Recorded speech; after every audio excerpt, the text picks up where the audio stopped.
Friends, I'm Ajaypal sir from Vivekananda School, Bani. Now we start the next concept, position vector and displacement vector in a plane. Okay, तो हमने position vector और displacement vector बताना है plane के अंदर, क्या उसके sign रहेंगे बताने के, तो हम देखते हैं। Consider motion of object in x y plane. मान लो किसी एक्स वाई प्लेन के अंदर कोई ऑब्जेक्ट मोशन में है विद ओरिजन एट ओ, जो ओरिजन है एट ओ पे है।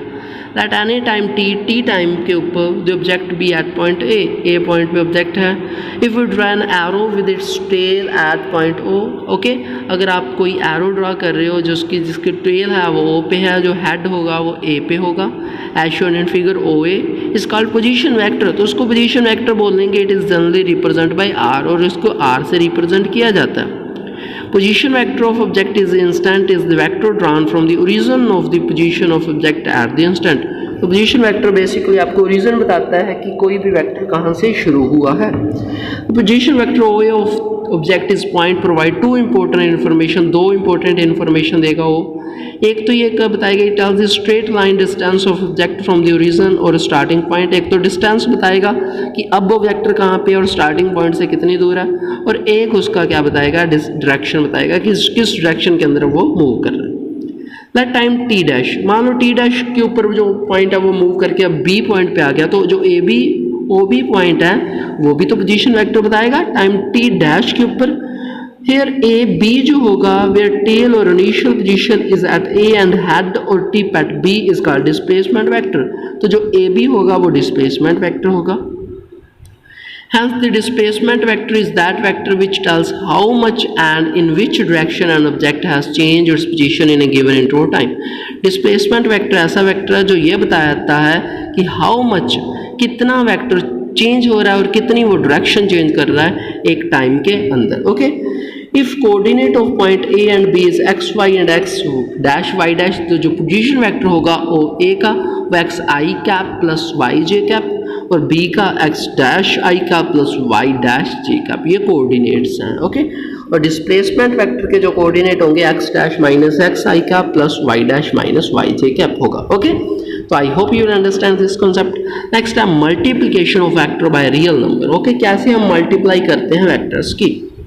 The multiplication of vector a by a real number n becomes another vector na। तो एक नया वेक्टर बन जाता है जब आप मल्टीप्लाई करते हो वेक्टर्स की। Okay, its magnitude become n times the magnitude given vector. जो इसका मैग्नीट्यूड अब होगा वो n टाइम होगा जो पहले वाले वेक्टर से। Its direction is the same और अपोजिट टू दैट ऑफ ए। जो इसकी डायरेक्शन होगी जहाँ तो सेम होगी जहाँ अपोजिट होगी ए के। According as n is positive और नेगेटिव रियल नंबर, ये इस पर डिपेंड करेगी जो n है वो पॉजिटिव और नेगेटिव रियल नंबर है या नहीं। नेक्स्ट n ने आपको बता दिया, n ने जो होगा n a आप मल्टीप्लाई कर दोगे, अगर माइनस है तो उसको माइनस करोगे। For example if vector a is multiplied by real number n is equal to, तो 2a आपका जो वेक्टर हो जाएगा acting in the direction of A having magnitude twice हो जाएगा ए से। सेम आपको समझा रहा हो कि -2 से करोगे तो -2 इसकी जो डायरेक्शन है वो ए से इनवर्स होगी। बस ये है multiplication of vector by scalar. When a vector is multiplied by scalar as it become vector 5। Okay, S से स्केलर से मल्टीप्लाई कर रहे हो तो ये एस ए बन गया, उस magnitude is S times the magnitude of A and it act along the direction of A. The unit is S A dash is different from the unit of vector A.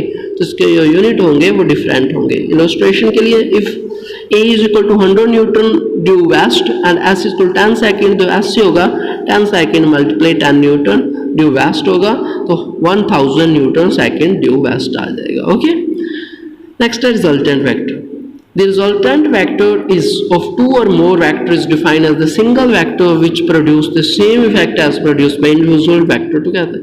तो बोला मान लो 2 या 2 से ज़्यादा vector है तो उन दोनों वेक्टर का कंबाइन करके एक ही अपने रिजल्ट लिखना है, तो वो that is resultant vector.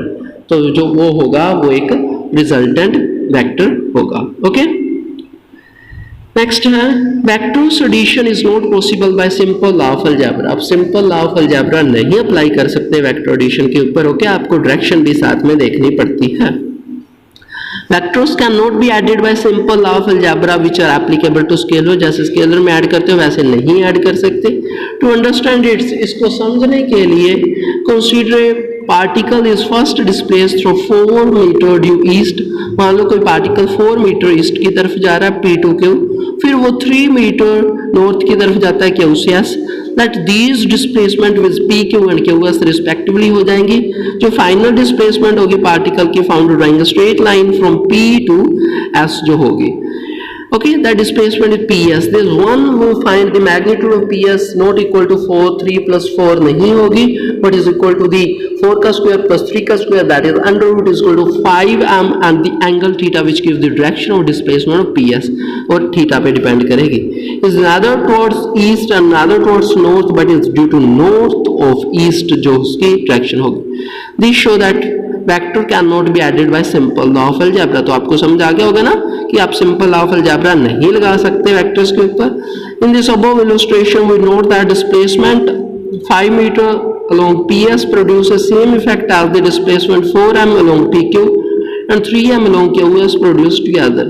It means displacement PS is the sum of the displacement that is PQ and QS। जो डिस्प्लेसमेंट होगी PS की वो दोनों का सम होगी, ओके, रिजल्टेंट का सम होगी। ओके, तो इस तरीके से रिप्रेजेंट उसको किया जाता है। Here R is the resultant होगी दोनों वेक्टर की। It means that tail B consigned with the head of A and the vector drawn from tail of vector A is head of the vector B is called resultant vector। जो आपको resultant vector बताया ना इसके अंदर ये वाला P से लेके S, ओके, ये उसका रिजल्टेंट वेक्टर होगा। I hope you will understand this concept. Okay, next हम vector addition of geometrical method के बारे में नेक्स्ट डे डिस्कशन करेंगे। Take care, stay home, stay safe, bye. जितना आपने करवाया उसके नोट्स बनाने हैं, नोटबुक कंप्लीट करनी है और उसको रिवाइज करना है। बाय।